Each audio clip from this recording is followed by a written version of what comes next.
Tonight on Follow the Money, Ohio's new Governor John Kasich, he's about to turn the state on its ear, taking on the unions, teachers, and drumming up jobs. The Buckeye State is about to get a Kasich-style wake-up call. Illinois, are you listening? Is it time to abolish the IRS? A daring new idea by one lawmaker could change the way we pay our taxes and put more money in your pocket. And in the corruption matrix, a Conshohocken shocker. The cop who couldn't resist grabbing fistfuls of coins, he jingled when he walked. Come on, let's follow the money.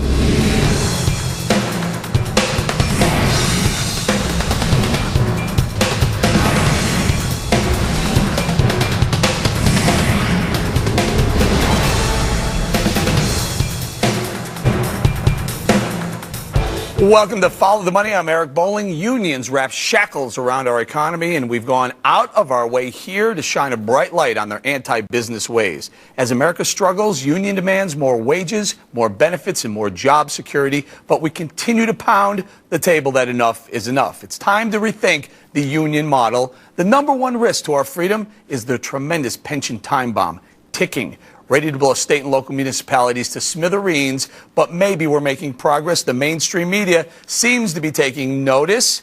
That's okay. Check it out. There it is, The Economist. That's okay if they want to take credit for what we've been saying for months. Break the public sector unions now. As long as the job gets done and your taxes are protected, we don't care who takes credit for what. We're just glad to be a part of the process. Joining me now on our all-star panel, on the left, Kristen Dorsey of the Economic Policy Institute.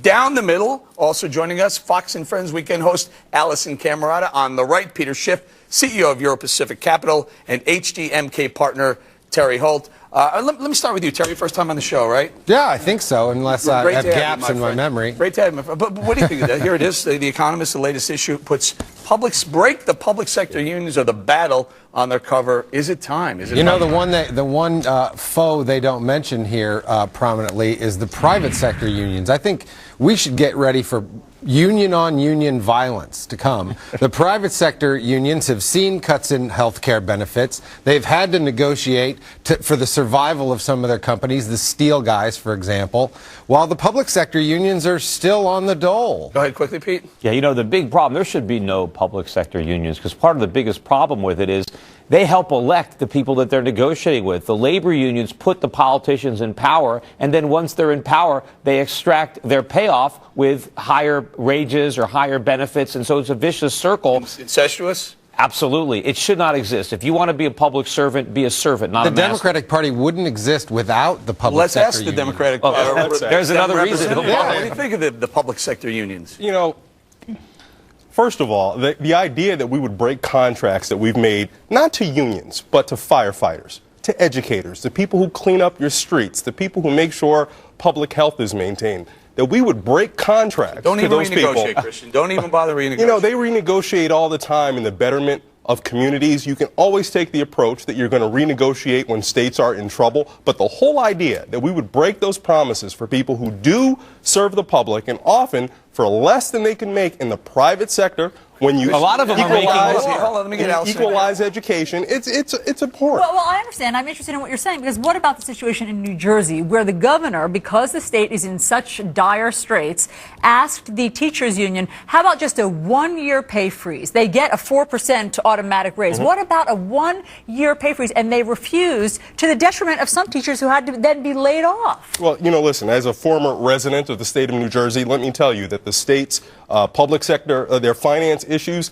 go far beyond education. Still, and the problem there, the right thing for the union to say, okay, we'll negotiate. But the problem was, Chris Christie went after the unions without taking care of the other business that he could have taken care of, which controlled state finance. Before we jump in, the governor said protections for public employee unions are, quote, low-hanging fruit, and they'd like to start cutting. Is this the year the union business model breaks down, falls down? I know, Pete, you want to jump in, but I have to go to Terry. Terry, you've seen this before. Frankly, great guy. Fantastic. Love all his ideas, but I was looking for more. I mean, it sounded like that low-hanging fruit comment I was going after. I was like, are you going to break him up? I actually gave him credit for two union leaders leaving. High bar. You set a high bar. Because for Governor Kasich, a gifted political figure, is leading the charge on making money about what this next election should be about. Budgets, taxes, the funding of our future.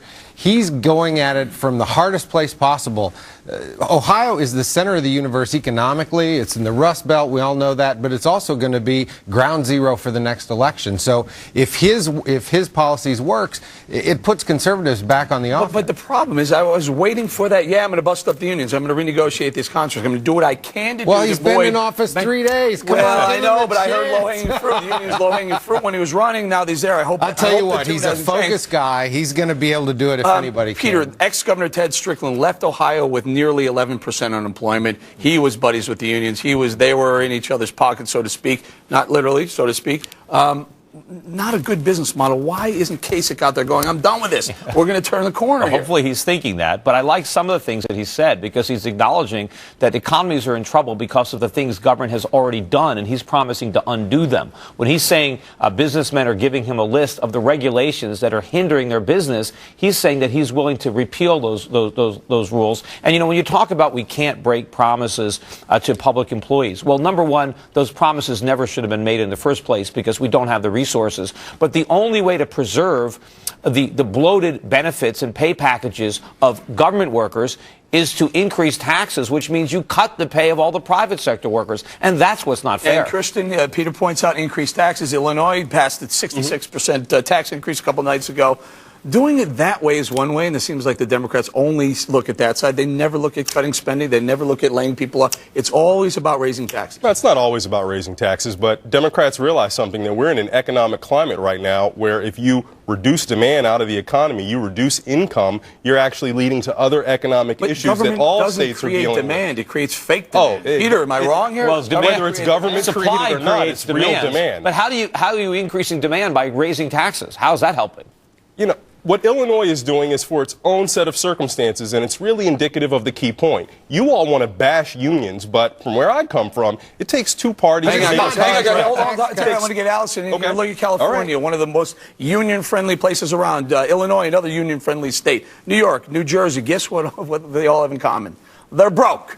They're in the hole to billions of dollars each state. Is there is it a coincidence? Look, I think that there are times when unions can be helpful, to your point, and I think that, you know, certainly in our history they've proven helpful, but we're not living in Upton Sinclair's America anymore, where we needed, you know, unions to help us in the meatpacking situation. Now, what happens, like, for instance, the news today of Randy Weingarten, the head of the New York Teachers Union, who is getting something like $200,000 payout for the sick days and the vacation days that she didn't take. Yes, they're contractually obligated to pay her that. However, at some point it's a head slapper because that's 4 public school teachers' salaries. And you know what, Allison? You know what the worst part is? That a lot of times what they do is they save up all those vacation and sick days. They put it at the end of their term of service, and then it increases their salary. It's called spiking. Yeah, when the salary goes up, the pension for the next 40 years goes up. Guys, you got to leave it here. Yeah. Another new governor, New York's Governor Andrew Cuomo, is also faced with a huge budget deficit. Here's what he had to say about it.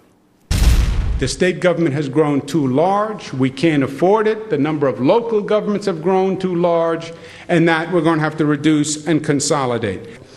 In a few days in the State of the State, I'll be providing and presenting an emergency financial reinvention plan, which will lay out all the specifics, a blueprint for change, a blueprint for action.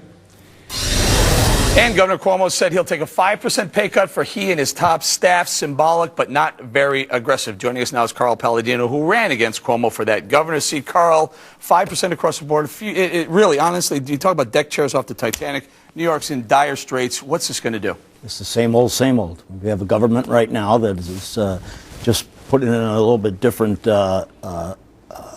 language, if you want to call it, but it's the same old stuff.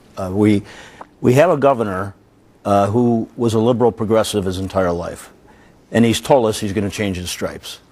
I've been to the zoo many times. I've never seen a zebra change its stripes. But does he not sound, when he stands up there and says, we'll take a pay cut, maybe we'll talk to some, I don't know, union leaders about possibly freezing some wages, doesn't he sound like Chris Christie, just a couple of 100 yards over the river? No, he doesn't. He doesn't sound like Chris Christie because he chooses his words very, very carefully.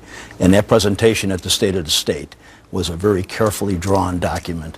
He can walk between a lot of raindrops there, okay? Having Sheldon Silver do his silly presentation that he got up there and he was basically talking nonsense, okay, from the perspective of So you don't see change. this as being a, I don't know, a harbinger of things to come? 5% pay cut for 10 or 11 people in his administration, for God's sakes. Go We're ahead, talking Peter, about what do you think? billions. It's symbolic, but maybe at least in the right it's a direction. step in the right direction. I'll agree, a very small step. The question is, does he have the political courage to make a more meaningful cut in the pay of the people who he's counting on to vote for him in the next election? That is the problem, because you're asking the governor to cut the pay of his constituents who are most likely to vote for him. He's got a lot of work to do. If I'm not mistaken, it's a $12 billion budget deficit just now, and it could get worse if things don't get better in the economy. What should he be doing? Well, he's boxed in by his own constituency. Like most Democrats, they don't have a place to go to get real money because most of the huge costs that are being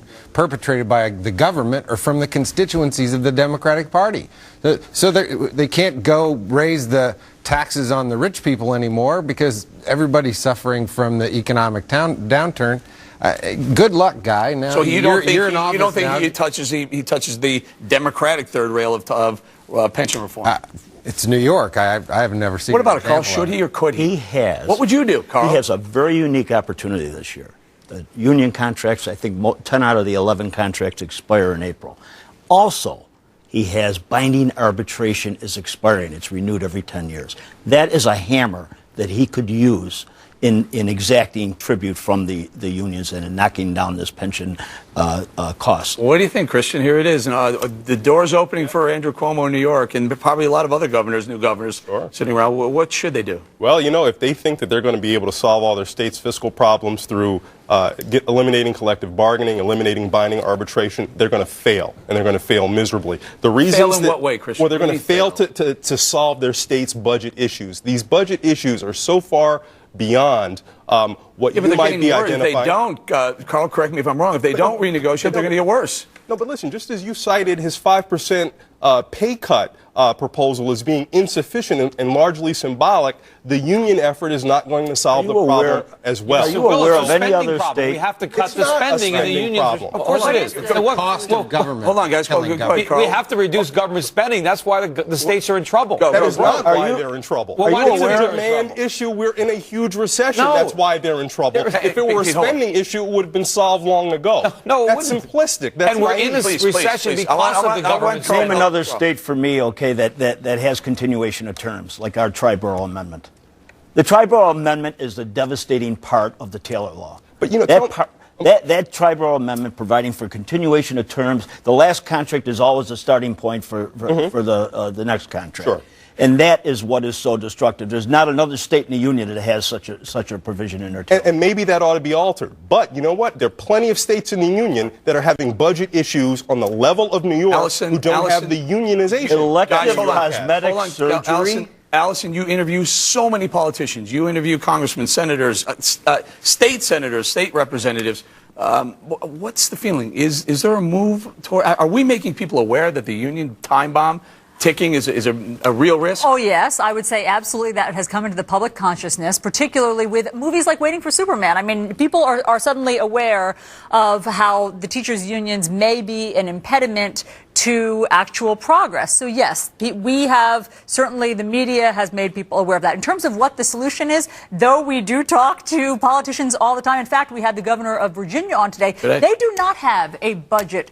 Well, they have Problem. a budget. They have they're aware of it. They have a surplus. They're They have not a surplus. That's right. That's not a problem. That's a good thing. Of course, they're looking at their books, but yes, they have a surplus. So there are some states that are doing it right, but I can't tell you exactly why Virginia is doing it right because it's a mix of things. If you noticed, okay, our politicians in New York State have said we can't do anything about the pension rights of union employees, and they're right. It's in the Constitution. There's a constitutional provision. However, there is something they could start doing. That is all of the exempt employees. Roughly 20% of the state employees and local government employees are exempt. They could change the pensions on them tomorrow morning. We're going to have to leave it there. We're running out of time. By the way, the other option is a structured bankruptcy. It's not in the Constitution right now, but maybe that's the way we need to go. We're going to say thank you to Carl Palladino for joining us. More Follow the Money right after this. The Fox Business Network. It's not a bad idea to tax the consumption side of it rather than the production side of the economy. Look, I'll defer to all of you money guys, but here's how I understand it. Because it would be a consumption tax on retail sales, Oprah would pay more money for her 200 pairs of Manolo Blahniks than I would for my pair of flip-flops. So I think I love it. And we would tax Oprah for her 200 pairs of Manolo Blahniks versus taxing Allie for her paycheck on working so hard, getting up so early for Fox. Right, because the thing is that rich people spend more money. Yeah, the spending side. Herman, hang in there 1 second. We got guys that want to jump in. Peter, you're a fair tax, flat tax guy? Well, absolutely. You know, he's 100% right. I mean, the problem in this country right now is we tax people for being productive and for working and making investments, yet not when they spend money. The best way to run an economy, if you're going to pay for government, is tax consumption. People might say, well, the rich are going to get off the hook because they don't spend all their money. But the money they're not spending, they're using to grow the economy and create jobs. Eventually, they'll spend it, and that's when you tax them. All the time, and I get blasted with emails saying, make sure you distinguish between fair tax, flat tax, and the national sales tax. Are you in favor of national sales tax versus one of the other forms? Well, the dynamic here is right. It's tax based on consumption rather than based on income. And I like it for this reason. It's more transparent. The political will of the country, if you want a new program, you have to understand that it's going to cost more and you're going to have to pay more for it. We don't have any idea how much taxes we pay. Most people, it's taken out of their check before they even get to cash it. If we have more transparency in the tax code, I think people will be better consumers. Christian, what about more skeptical of the government? I'm going to take the real side of this. I mean, you know, I'm not against consumption taxes. I'm certainly not. But the fair tax is a false promise. It promises to absolutely repeal all the taxes that we pay now, be revenue neutral, be able to provide all of this transparency, and nobody's going to get hurt. And that's ridiculous. Well, not true. Well, I'll tell you who'll get hurt. Sorry. People who buy a new home, who have to pay a 30% tax on that home. Every time they write out a mortgage check, not 30% true. I'm sorry, tax Eric. on that. This is that the is the fair tax proposal. That is the fair tax proposal, and I know it quite well. It is a tax on all forms of consumption. You happen to be quite wrong. How is that? You happen to be quite wrong. Explain it. You happen to be quite wrong. Let him answer. Go ahead, Herman. Jeez.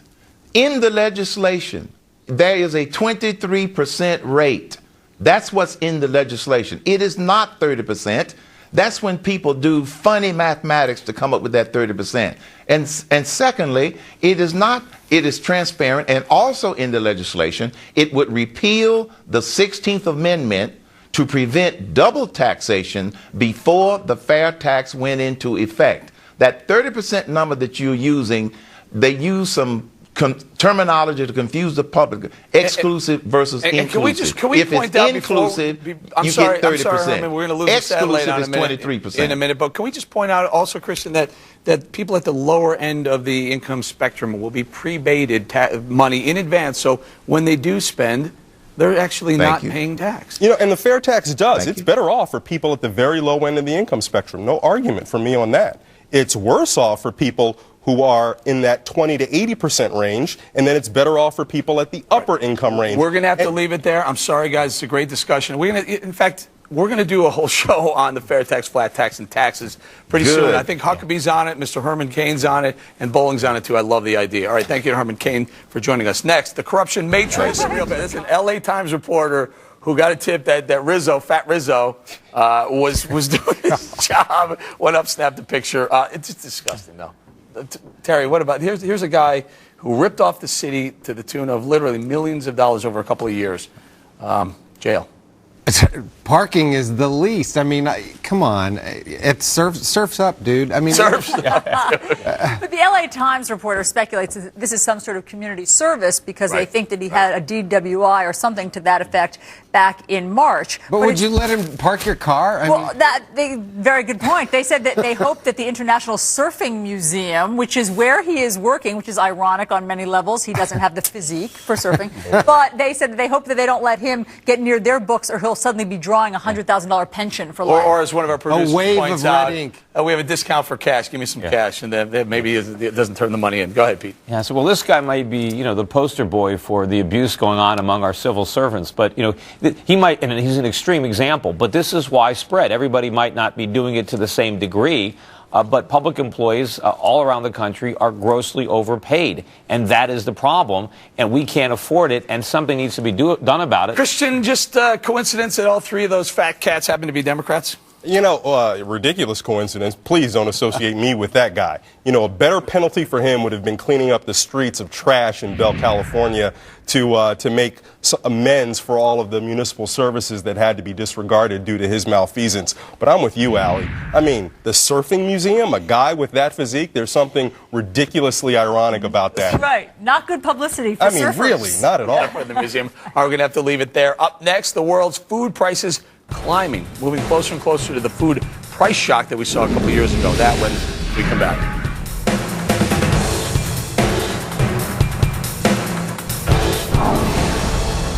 Ominous warnings from the USDA today. They cut stockpile forecast for key crops, sending corn and soybeans to prices they haven't seen in 30 months. When food prices go crazy, fear and anxiety runs rampant in America. Peter, I'm going to start with you because you and I have done this a long time. I was shocked, and I went back and took a look at corn and soybeans made almost 4-year highs today. I think they're record highs. I mean, soybeans, I don't think they've ever been this high. And it's not just those. Look at sugar, look at cotton. It's across the board. Cotton all-time high, 140-year high. And this is the result of government. It's government stimulus. Right? It's not when you print money, you don't stimulate the economy, but you shrink the dollar. And as you create more money, money loses value, prices rise. And the prices that ride the fastest are those that are the most sensitive, and that's precious metals like gold and agriculture. And all prices are going to rise, but energy, metals, the whole thing. But Peter, let me stay with you for a second. This is different, though. These prices are making highs when oil. Remember in 2008 when oil spiked? Yes, $147 a barrel. They blamed the high food prices on a high oil price. Yeah, this $92.91. Well, they were wrong. The reason prices were rising was because governments were creating inflation. They're still creating it. Oil prices are rising. They're at 2.5-year highs. Oil is not rising as fast as agriculture because it's a little bit more cyclical. Everybody has to eat. Right? And the food price is going up faster than oil prices. But we're going to make new highs in oil. Oil is going over $150 a barrel. $6 for this 12-ounce box. Where are you shopping? Are you kidding me? And Eric, I'm sure they've only filled it up about a third of the way. Also, this one making, I'm pretty sure it's an all-time high. Coffee making an all-time high. But Peter, I just want to ask you a question. If you own those, they're doing better than the stock market. By the way, go ahead, Dallas. Aren't there also weather conditions? I mean, as I understand it, La Nina creates this weather pattern that in Argentina and Brazil and major growing places that cause wheat and rice. But we have those things all the time. The main thing is governments around the world are printing money to pay for government services. So instead of taxing us, they're taking our purchasing power. They're diminishing our currency. Prices are going to go up every year. We're just getting started. People are going to be amazed at how high food and energy prices go. I'm from Indiana. I'm from Indiana. When I hear that corn's up, I hear soybeans are up. That's a good thing, right? I think that's a good thing. In the heartland of the Midwest, the most productive farms in the world are in the United States. Come on. You can afford the cornflakes. They're good for you. They're grown in America. Here, you ready? How much did you pay for this? There's rice. Here's the problem. When wheat goes up, that goes in that bread, or when coffee goes up, or the corn that's in these cornflakes go up, rice goes up as well. Most of the world, most of the planet relies on rice to survive. When that spikes, people starve. Yeah, we're headed for a potential international meltdown if we see the global price shocks in food continue. This is not just an American problem. This is a world problem, and it's mostly rooted in supply, which has its antecedents in weather and all kinds of factors. Talking about government inflation, that's ridiculous. No, that's what's causing it. It's not. That's all that's changed. Come on. Countries are printing money like crazy. If you look at 2008 when we saw another global price spike in food, inflation was low. So clearly that's not related. The world was flooded with cheap money. Where do you think all the money was coming from to fuel the housing bubble? It was inflation. You can't just print money and expect prices not to rise. If money has less value, prices have to go up to equalize that. So how do you explain low inflation over the last We don't have low years? inflation. Where do you see low inflation? The government? From the government? No, we've seen low inflation in this country No, for we the last haven't. 5 Money years. supply is growing like crazy. Look at the Fed's Where has the help this inflation out? been? Terry and Allison, commodity guys, prices are at record allow me. highs because of inflation. Allow me. There The you reason, see it. Listen, in all due, Kristen here, he hears it. We hear it. We all hear it. There's no inflation. There's low inflation. The problem, Terry and Allison, is when they put out this number, the CPI, Consumer Price Index, they leave out things like your Kellogg's Corn Flakes, your Folgers coffee. Food and energy are left out, and that's disingenuous. It is, and I'm not sure that the American people understand this debate particularly well. But we have another crisis in this food issue. To me, it's not as simple as what you're talking about, because we're also wasting an awful lot of food. And a lot of food goes down the drain all over this country, so it's not right that people starve. There's plenty of food, at least in this Allison, why are you looking at my... Because I truly was shocked. I'm sorry, Eric, but I was shocked by your numbers. I really can't believe that this is $5. This is $5, and that is a huge amount. I can't believe what you're paying. How much was the... and by the way, and if you want to put sugar in it, it's not even a pound of coffee. It's not even a pound. $6 for your coffee. Strangely, the toilet paper is not on here. I'm not sure. Wait till you see how much this stuff is. Look at the rice, gonna, Allison. Yeah. This isn't scary. Eric. $9. $9. Wait till you see how much this stuff is going to cost when the Chinese stop buying our bonds and spend the money on their own economy, and the Chinese start eating more meat, and they need more grains to feed all the pigs and the cattle. Can you at least say, yes, it is a weak dollar that's driving prices up, but it's also things like droughts, like floods. That's at the margin. That's at the margin. Production problem. Because if you look at the price of these commodities in terms of gold, the prices are not really rising. So if you look at gold's going up too. No, because that gold is real money. It's the dollar that's going down. It's the euro that's going down. It's the yen that's going down. Governments are creating money. There is a consequence of that. The consequence is prices have to rise. Does anyone disagree that prices are headed? This is the scariest part of this, Allison. These prices are going up, and we haven't even had a strong economy domestically or globally. It makes people a lot higher. It makes people less secure. Of course, they I can't also afford. read that when prices rise like this, it's the poorest people throughout the world that are hit the most, which is obviously inflation very hurts worrisome. the poor the hardest. That's why it's the worst. Allison came out 2 years ago, and prices of rice went to $25 per 100 metric tons. Right now, they're around, what, Peter, 18 or so, 17? When it went to 25, there were people rioting in the streets, starving throughout most of the big swaths of Asia. They were giving away rice cards. You had to have a rice card to buy rice because people couldn't afford it. They were starving. Well, I mean, to Terry's point, that should never happen. We have enough food, actually. We just have to figure out. We actually pay. We have too much money. Don't we pay farmers not to produce? We do. We have agricultural policies in this country. Other countries have them where we actually encourage farmers not to farm their land. We have price supports that are designed to make food less available and more expensive. But the government will not cut those farm subsidies because they want the votes of the farmers. Even though it makes food more expensive, our politicians pursue those policies because it serves their own political interests. The last, we're going to leave it right there. Up next, the latest news on. Not a word out of 50 Cent's camp since he made a fortune. I can't call this pump and dump, guys, because we're not sure if he dumped it on his possible pump and dump penny stock pet project, H&H Imports. Not a tweet to be heard in the last 48 hours, and the stock suddenly tumbled 36%. Quite a turnaround from Monday when he helped the company jump nearly 1,000%. Peter, I'm going to go to you right away. Nothing wrong with a guy talking about a stock he owns, right? Well, it depends on if he's touting it for a reason, if he's maybe getting paid to promote it. That's okay, though. Get paid to promote something? If he acknowledges the fact, I mean, he might not be telling people the reason that he's touting it. And Shatner, if he's taking the other side of it. Shatner on Priceline, we find out later he owned millions of shares of the company. But he wasn't asking people to buy the stock. He was asking people to use the products. Well, it's a big difference. Using the products is something that benefits you. Touting it as an investment. What do you think? Well, just because his name is 50 Cent, we think he's an investment guru. I don't understand why people are taking their investment advice from 50 Cent. His tweets that he sent out are hilarious. You can double your money right now. If you get in, technically, I work for you. Yeah. Listen to the things he's telling see the one we said we're going to party on the roof if this thing goes up? If he was actually a licensed investment advisor, he couldn't say stuff like that. Well, first of all, he did this on Twitter, so he didn't have room to disclose. Only 140 characters. For a guy who got shot 9 times and is a platinum-selling record artist, who would have thought that 50 Cent would have been, best known as a corporate mogul and a Wall Street type. It reminds me of a Sopranos episode. It just doesn't feel good, I mean, but at the same time, the power of social networking. I mean, the guy went out to the people that would trust him the most. He told them what to do, and they did it. That's the world we live in. Maybe he can get a job at Goldman Sachs, though. How many more of these are going to come? He should run Goldman Sachs. I mean, come on. I got to think these things, first of all, they've been going on for years in various It's a new forms. economic stimulus plan. But boy, wow, did it work?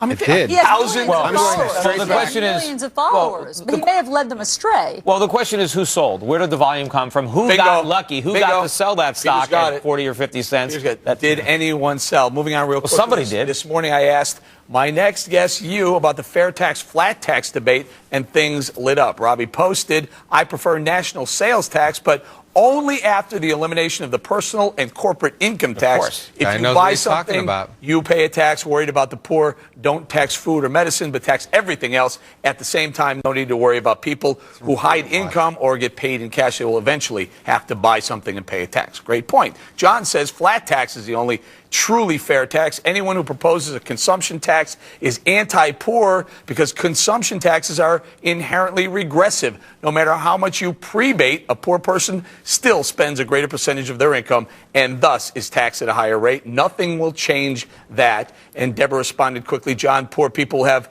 100% of their paycheck back, so their tax will actually be less under the fair tax. Also, a gallon of milk will probably cost less because interest rates will fall and corporate tax rates will be removed. And finally, J.L. Cox writes, fair tax lets me keep my earnings private, and I decide when to pay based on my purchases. So there it is, Christian Dorsey. That's what we talked about a little bit. I'm on board. Fair tax. Yeah, fair tax. A chicken in every pot and other promises that cannot be fulfilled. White picket fences. I can only hope. What about it, Allison, last week? My head is spinning. I have no idea now whether I like it or not. Everybody's made good points. Peter Schiff, what do you think of it? No, I said I like it. And the fact that wealthier people, you can say they don't spend all their income, but they don't enjoy it until they spend it. And if they're not spending it, they're investing it in growing the economy, they're creating jobs. Why tax them until they spend? I'm still getting over how grateful I am that they didn't raise my taxes this year, much less that we're going to get. But they raised their cost. They're going to find a way, though, Terry. Yeah, you know they're going to find a way. They're already in my pocket. Thank you. First time on the show. Appreciate Thank you very guys. much. It was a great show. See you guys tomorrow.